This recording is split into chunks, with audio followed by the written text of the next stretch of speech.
కల్తీ పాల ఉత్పత్తుల విక్రయాలను అరికట్టడమే లక్ష్యంగా అనలాగ్ పనీర్ తయారీ విక్రయాలపై మహారాష్ట్ర ప్రభుత్వం కఠిన నిషేధం విధించింది.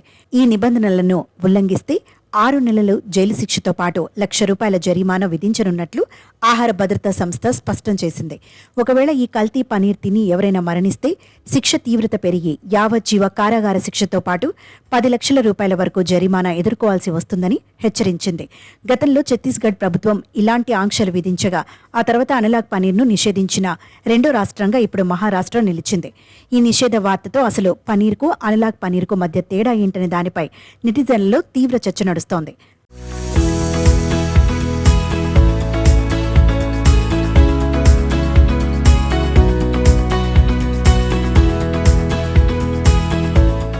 చూడటానికి సేమ్ అసలు పనీర్ లాగే కనిపించినప్పటికీ దీని తయారీకి ఎలాంటి పాలను ఉపయోగించకపోవడం గమనార్హం.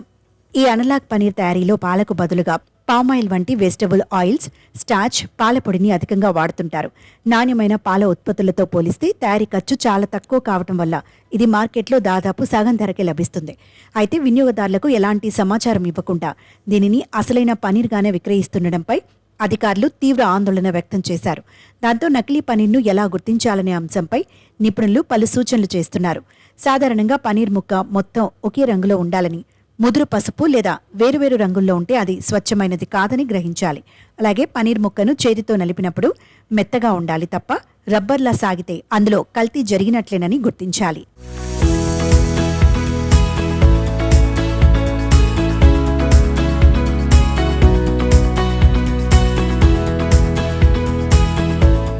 స్వచ్ఛమైన పనీర్ కొద్దిగా పాల మిఠాయి వాసన వస్తుందని, అలా కాకుండా పుల్లటి వాసన వస్తే దానిని అస్సలు తీసుకోకూడదని హెచ్చరిస్తున్నారు.